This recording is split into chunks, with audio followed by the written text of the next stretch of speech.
Hello friends, welcome back JavaTCoding, and in this video we will talk about the Java Lambda expression with the multiple parameters. So let's see. Here is the Lambda expression, so we need to pass the parameter. Firstly, I will string name. This is the parameter, and this parameter we need to pass here. We can take any name, the string, and here we need to use that parameter plus n,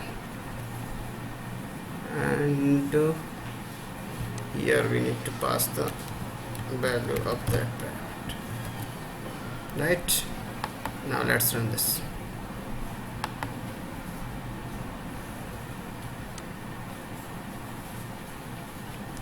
This is the welcome to the Lambda expression center.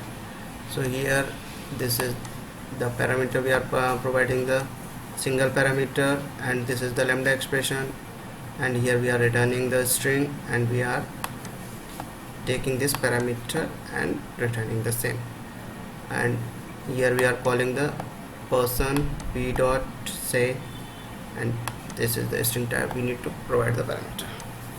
That's it from this video. In the next video we will talk about the Lambda expression example with or without return keyword. Thank you.